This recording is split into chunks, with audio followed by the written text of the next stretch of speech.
예배에 나오신 권속들을 주님의 이름으로 환영하고 축복합니다. 개그맨 유재석 씨와 조세호 씨가 진행하는 유퀴즈 온 더 블럭이라는 프로그램에 영화배우 신하균 씨가 나왔습니다. 몇 회에 나왔는지 잘 모릅니다. 그런데 인터뷰를 하던 중에 그날 모든 출연자에게 공통적인 질문을 던졌습니다. 만약 하나님이 당신 집 옆에 산다면 그에게 딱 한 가지 부탁을 할 수 있다면 어떤 부탁을 하시겠습니까? 우리 성도님들은 하나님이 옆집에 살아요. 그럼 어떤 부탁 하시겠습니까? 어떤 사람은 자신의 문제를 해결해달라고 하기도 하고, 부자가 되게 해달라고 하기도 하고, 또 우리 자식들 잘 되게 해달라고 하기도 하고, 여러 가지 부탁을 할 수 있습니다. 그런데 신하균 씨가 재치 있는 대답을 했답니다. 뭐라고 했을까요? 하나님, 제발 이사 가지 마세요. 우리도 마찬가지입니다. 하나님, 저를 떠나지 마시고 제 마음속에 임마누엘 하셔서 저와 함께 하시고 동행하시고 인도해 주십시오. 이렇게 고백했으면 얼마나 좋을까요?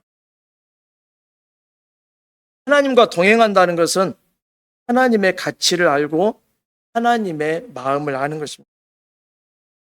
하나님과 동행한다는 것은 하나님이 어떤 분이신지를 아는 사람만 동행할 수 있습니다.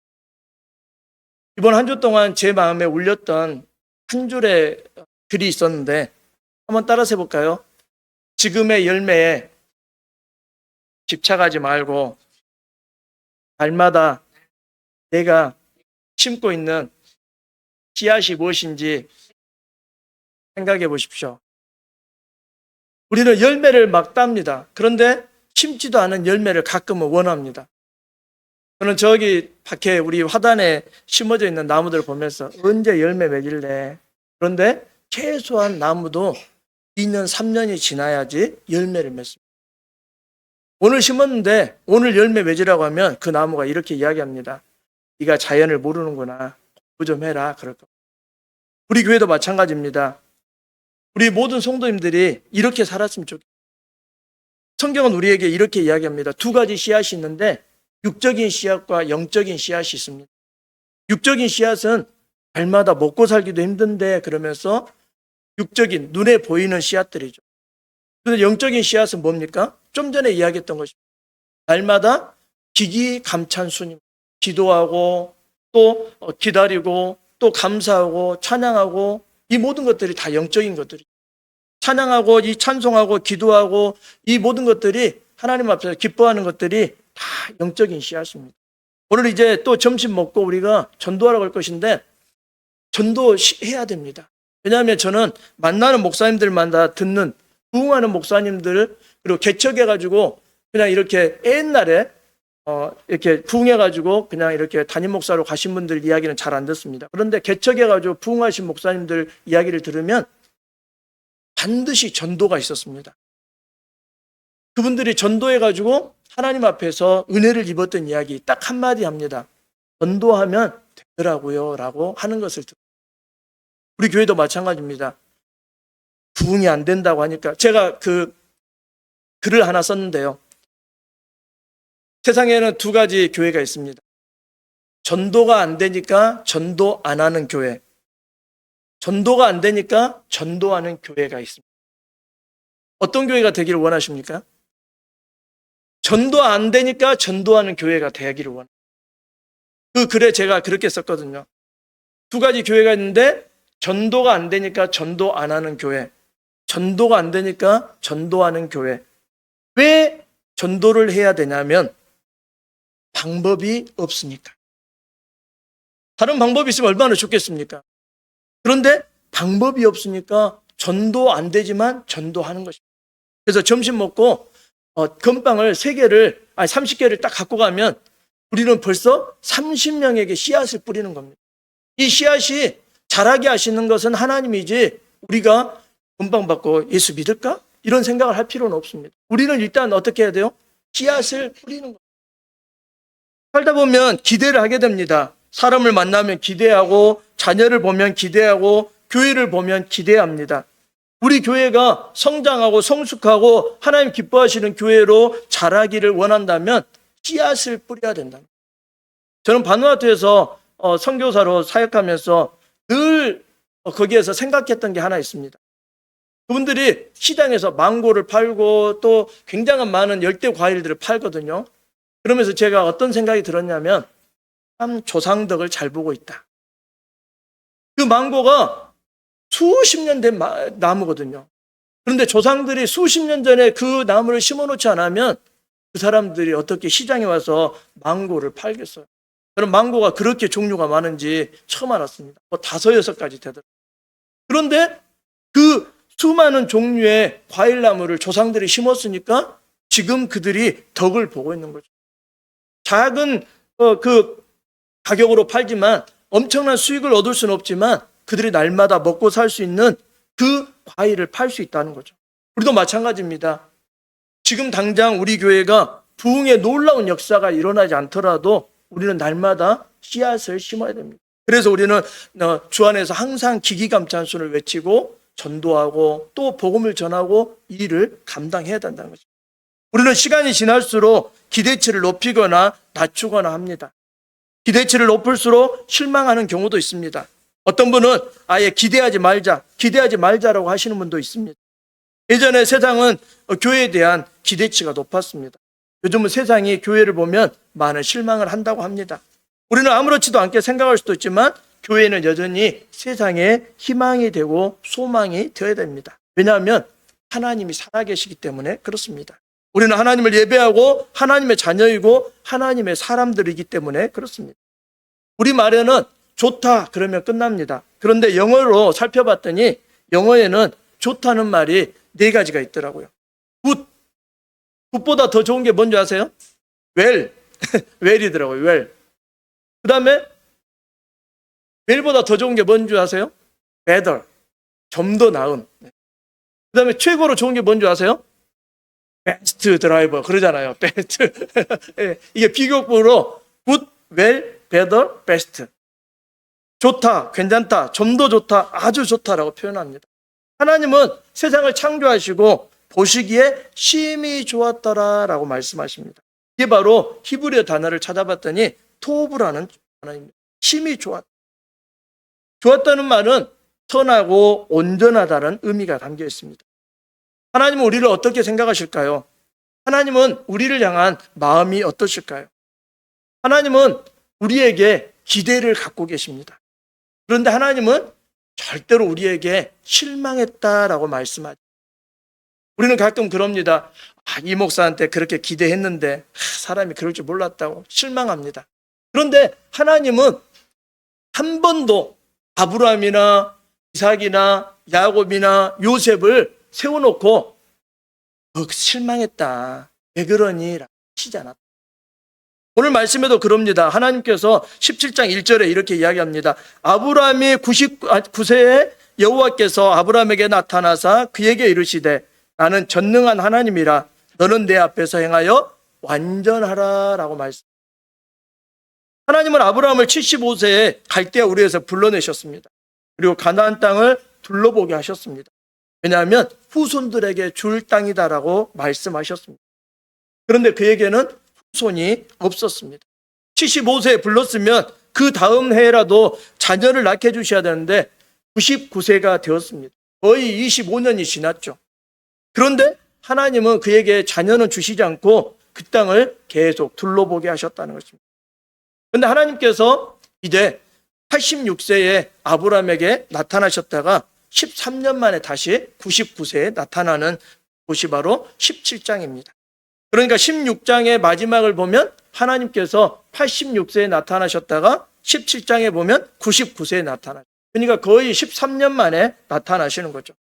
그러면서 하나님께서 아브라함에게 이렇게 이야기하십니다. 나는 전능한 하나님이다 라고 말씀하십니다. 하나님은 전능, 모든 것을 하시고 모든 것이 가능하고 못하실 일이 없는 분이시라는 것입니다. 그러면서 하나님이 이렇게 말씀하십니다. 아브라함에게 뭐라고 이야기하십니까? 1절에 한번 같이 읽어볼까요? 시작. 아브라함이 99세 때 여호와께서 아브라함에게 나타나서 그에게 이르시되 나는 전능한 하나님이라 너는 내 앞에서 행하여 완전하라라고 이야기합니다. 완전하라 그래요. 혹시 완전하신 분 계신가요? 흠이 있습니다. 여기에서 완전하다는 것은 하나님 앞에서 흠없게 살아야 된다라고 말씀하십니다. 어떻게 하나님의 눈높이에 맞출 수 있을까요? 우리는 가끔 할 수 없는 일을 요구할 때 이렇게 이야기합니다. 하나님 참 눈이 높으시군요. 기대치가 너무 높으셔요. 조금만 낮춰주세요. 이렇게 요구할 수도 있습니다. 그런데 아브라함은 하나님의 기대치에 눈높이에 아무런 요구를 하지 않습니다. 그런데 중요한 것은 아브라함도 여전히 우리와 똑같이 부족하고 연약한 사람입니다. 여기서 하나님은 전능한 하나님이다라고 소개하시면서 하나님 앞에서 완전하게 행하라고 이야기합니다. 하나님이 너무 높은 것을 요구하십니다. 하나님 저는 할 수 없는데요. 저는 그렇게 살 수 없습니다라고 대답하시겠습니까? 아니면 하나님 앞에서 어떻게 살기를 원하십니까? 하나님 오늘 말씀을 통해서 두 가지를 이야기하고 있습니다. 흠없는 하나님의 자녀로 살라고 말씀하십니다. 구약 레위기에 보면 하나님께 제사를 드릴 때 바칠 수 있는 짐승의 종류와 또 바칠 수 있는 짐승의 규정을 해놨습니다. 소나 양이나 염소나 비둘기를 흠없고 일련된 수컷으로 드리라고 합니다. 아구잡이로 드리는 것이 아니라 5대 제사 4가지 방법으로 이야기합니다. 번제와 소제와 화목제와 속건제와 속죄제로 드리라는 거죠. 그리고 4가지 방법, 화제, 불에 사르거나 요제, 들어서 흔들거나 거제, 들어 올리는 거나 전제로 드리라고 말씀합니다. 물리적인 인간의 나이인 99세인 아브라함에게 하나님은 받으실 만한 제물로 삶을 살라라고 말씀하십니다. 하나님이 기뻐 받으시는. 로마서 12장 1절에 이렇게 이야기합니다. 그러므로 형제들아 내가 하나님의 모든 자비하심으로 너희를 권하노니 너희 몸을 하나님이 기뻐하시는 거룩한 산 제물로 드리라. 이는 너희가 드릴 영적 예배. 바울은 이렇게 이야기합니다. 너희 몸을 하나님이 기뻐하시는 거룩한 산 제물로 드리라는 것입니다. 우리도 하나님 앞에 제사장으로서 히브리서에 보면 하나님이 우리를 제사장으로 삼아주시고 또 예수님처럼 우리 몸을 산 제물로 드리라는 것입니다. 옛날에는 구약시대 때는 레위기에서는 죽여서 드렸습니다. 그런데 지금은 살아있는 채로 우리 자신을 하나님 앞에 드리는 게 바로 우리의 제물이거든요. 그래서 하나님은 우리에게 너희 스스로가 제사장이 되고 너희 몸을 예수님처럼 산 제물로 드리라. 그런데 우리가 예배 끝나고 나서 살아있다는 게 감사한 거예요.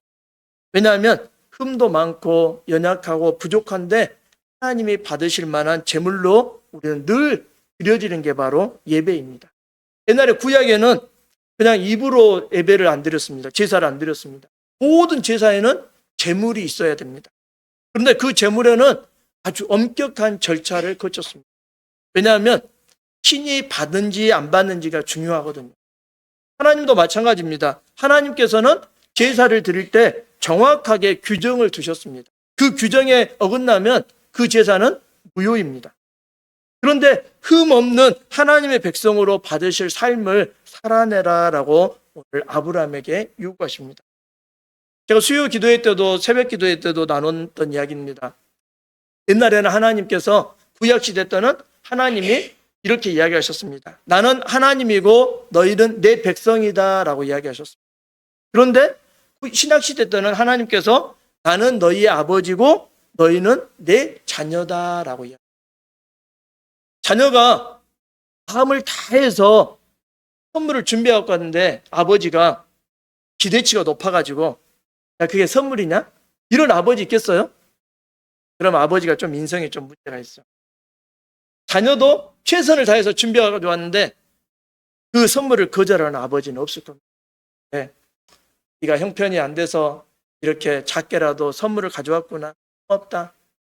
그 선물 마음은 받겠다. 그리고 네가 잘 되기를 원한다. 이러면서 축복을 빌어주는 게 다 아버지잖아요. 하나님도 마찬가지입니다. 우리의 연약함, 우리의 부족함, 우리의 죄악됨, 우리의 허물 많음을 다 아시는 주님께서 우리가 매주 드리는 예배 가운데 그래도 흠없이 살아라. 하나님 기뻐 받으시는 산 제물로 살아라 라고 아브라함에게 말씀하시는 것입니다. 아브라함이 쓰러지고 넘어지고 부족하고 죄 많은 거 다 아시는 하나님이지만 하나님은 이렇게 말씀하시는 것입니다. 흠없는 자로 사는 것이 시다고 말씀. 두 번째는 하나님께서 아브라함에게 이렇게 요구하십니다. 내 앞에서 행하라라고 이야기합니다. 오늘 1절 말씀에 그러죠. 나는 전능한 하나님이라 너는 내 앞에서 행하여 완전하라라고 이야기합니다. 부족하고 연약하지만 내 앞에서 사는 것이 완전한 삶이다라고 말씀하십니다. 완전이라고 표현하지만 어떤 성경에서는 온전이라고도 표현합니다. 균형 잡힌 삶을 살라는 것입니다.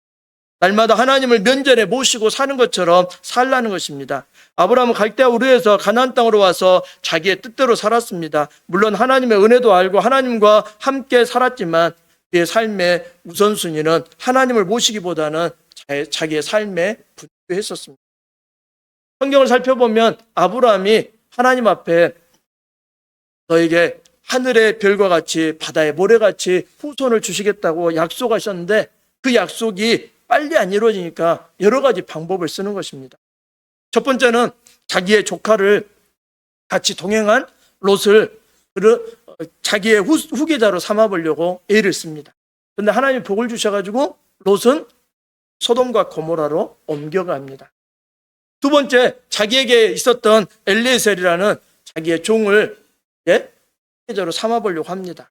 그러나 종도 나이가 들어서 후계자로 삼지 못합니다. 세 번째로 하갈을 통해서 아들을 얻습니다. 이스마엘을. 그런데 하나님께서는 사라를 통해서 뭐라고 하십니까? 그들을 떠나 보내라고 하십니다. 그랬더니 하나님께서 사라의 말대로 해라. 아브라함의 계획과 아브라함의 생각들은 모두 다 실패처럼 보입니다. 그런데 하나님께서 그에게 어떻게 말씀하십니까? 오늘 2절에 이렇게 이야기합니다. 같이 한번 읽어보겠습니다. 내가 내 언약을 너와 너 사이에 두어 너를 크게 번성하게 하리라 하시니. 아멘. 하나님은 이렇게 약속하시고 3절부터 6절에 그에게 새 이름을 주셨습니다. 제가 읽겠습니다. 아브라함이 엎드렸더니 하나님이 또 그에게 말씀하여 이르시되 보라 내 언약이 너와 함께 있으니 너는 여러 민족의 아버지가 될지라. 이제 후로는 내 이름을 아브라함이라 하지 아니하고 아브라함이라 하리니 이는 내가 너를 여러 민족의 아버지가 되게 함이니라. 내가 너로 심히 번성하게 하리니라고 말씀. 또 하나님께서는 사라에게도 말씀하십니다. 하나님이 또 아브라함에게 이르시되 15절부터 16절입니다. 하나님이 또 아브라함에게 이르시되 내 아내 사레는 이름을 사레라 하지 말고 사라라 하라. 내가 그에게 복을 주어 그가 내게 아들을 낳아주게 하며 내가 그에게 복을 주어 그를 여러 민족의 어머니가 되게 하리니 민족의 여러 왕들이 그에게서 나리. 하나님은 언약을 주시고 이름을 새롭게 하셨습니다. 우리에게는 어떤 이름이 새로워지고 있습니까? 우리는 하나님의 자녀라는 이름이 우리 이름 앞에 있었으면 좋겠습니다.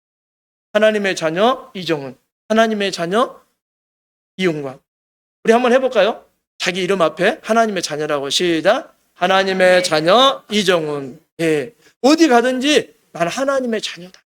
옛날에 구약시대 때는 하나님이 나는 하나님이고 너희는 백성이다. 그러니까 하나님이 왕이신 하나님이 명령하시면 다 들어야 돼요.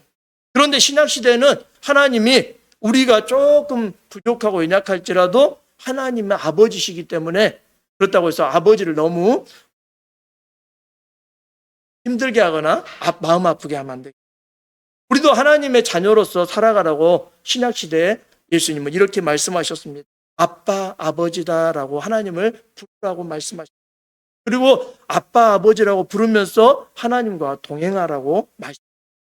우리는 이제 새로운 이름이 생겼습니다. 하나님의 자녀 이정훈으로 살아라고 말씀하십니다. 어느 곳에 가든지 나는 하나님의 자녀입니다. 이것은 변하지 않습니다. 세상 끝날까지 너희와 함께 하시겠다고 하시는 성령님이 우리 가운데 계시기에 하나님의 자녀로 사는 것입니다. 하나님은 또 이렇게 말씀하십니다. 두 번째로 표징을 허락하셨습니다. 할례를 받으면서 하나님의 사람과 사람 간의 언약의 표징을 주셨습니다. 오늘 9절부터 11절 제가 읽겠습니다. 하나님이 또 아브라함에게 이르시되 그런즉 너는 내 언약을 지키고 내 후손도 대대로 지키라. 너희 중 남자는 다 할례를 받으라. 이것이 나와 너희 후손 사이에 지킬 내 언약이니라. 너희는 표피를 베어라. 이것이 너와 나와 너희 사이의 언약의 표징이니라 라고 말씀합니다. 그런데 이 할례는 집에서 난 자나 돈으로 산 자나 모두 다 받아야 된다라고 12절부터 14절에 말씀하고 있습니다. 중요한 것은 요즘도 할례가 필요하냐라고 말씀합니다. 그러면 바울이 이렇게 이야기합니다. 할례는 몸에 하는 게 아니라 마음에 한다는 것이 무엇입니까? 표피를 떼어내는 이 행위가 마음에 어떻게 작용합니까? 이것은 바로 죄를 떼어놓는 것입니다. 하나님의 뜻으로 우리의 방향을 전환시키는 것입니다. 그래서 바울은 이렇게 이야기합니다. 몸에 할례를 행하느냐 안 하느냐가 중요한 것이 아니라 마음의 할례를 하라는 것입니다. 이 할례는 하나님과 사람 사이의 표정입니다. 우리도 마음의 할례가 필요합니다. 이것은 뭡니까? 하나님의 자녀로서 내가 살아가는 삶을 나타내는 표징이라는 거죠. 그래서 우리는 어느 곳에 가든지 혹시 그 말씀 읊조림 이제 다음 주에 또 이제 제가 근사하게 지난번에 그 2024년 제가 부임할 때부터 말씀 읊조림 해가지고 지금까지 한 걸 제가 또 만들어 드릴 거거든요. 집에 가서 하실 거죠? 네, 해야 됩니다. 딱 만들어 드릴 건데 이제 왜 그걸 만들어 드리냐면 시간 날 때마다 읊조려야 되거든요. 그래서 성경에서 찾는 것도 중요하지만 말씀을 계속 읊조림으로써 우리가 말씀의 씨앗을 심는 거죠.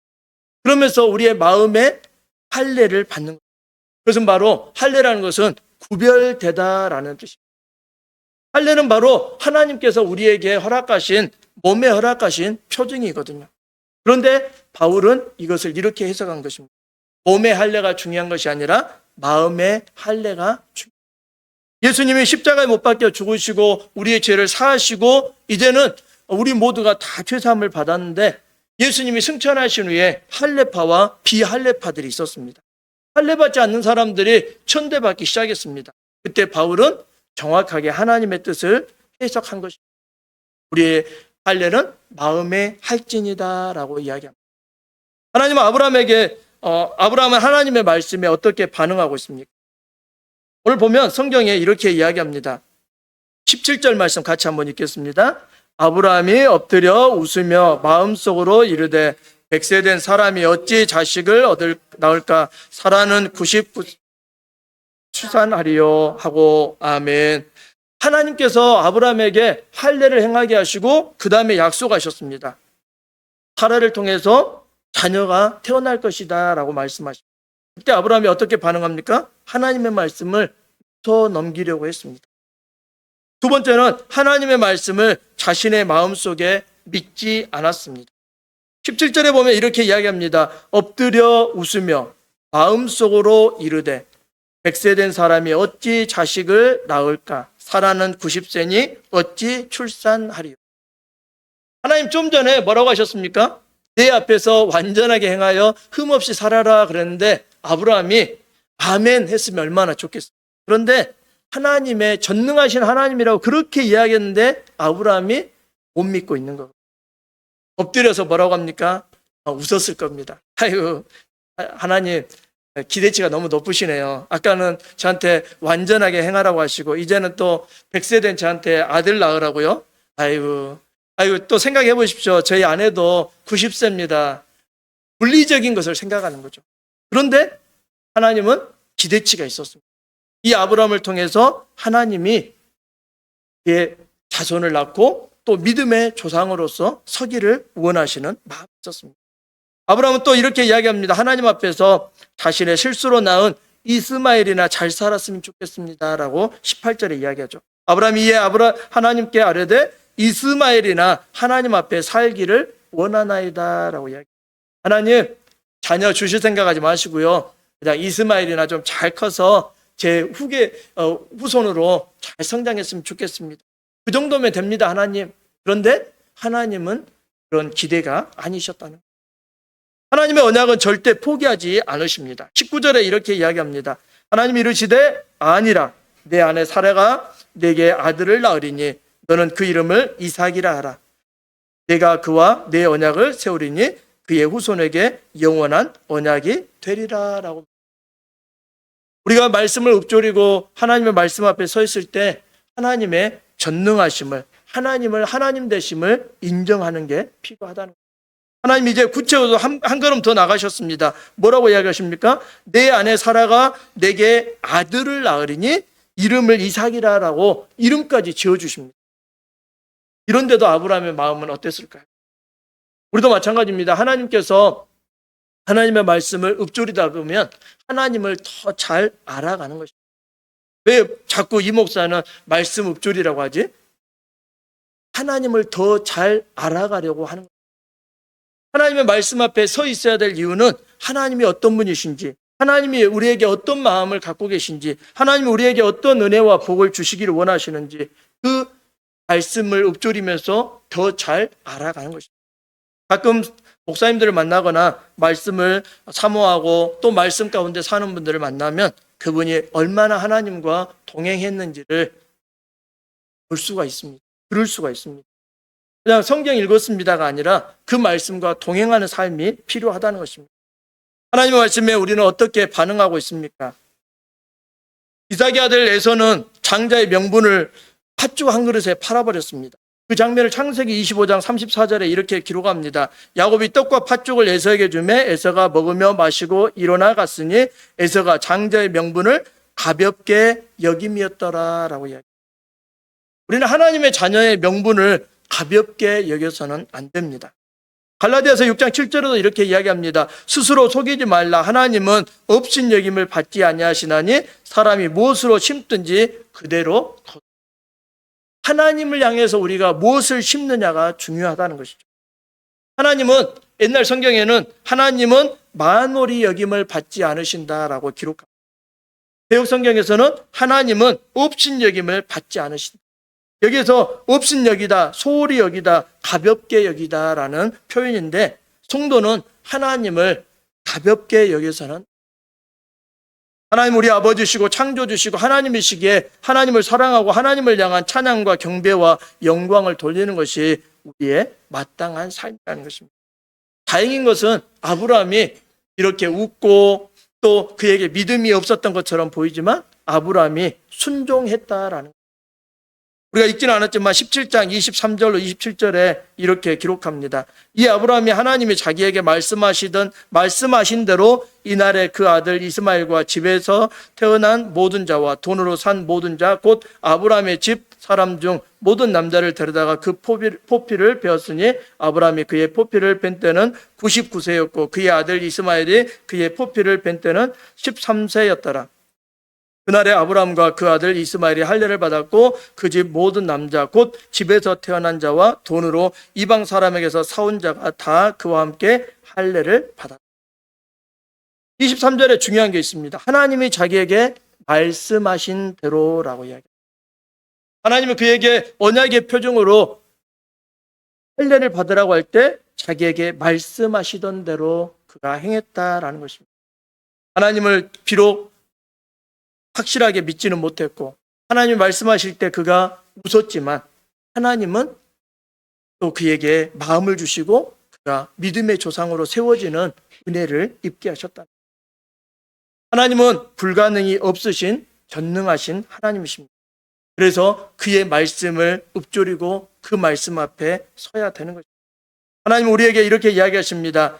아브라함이 99세 때 여호와께서 아브라함에게 나타나 이르시되 나는 전능한 하나님이라 너는 내 앞에서 완전하라 말씀하실 때 우리도 하나님 비록 흠이 있고 죄악이 있고 넘어지고 죄로 인해 쓰러지고 넘어지는 저희들이지만 하나님의 앞에서 흠 없는 자로 사는 하나님의 자녀답게 사는 하나님의 자녀 이종으로 살겠습니다라고 우리가 고백했으면 좋겠습니다.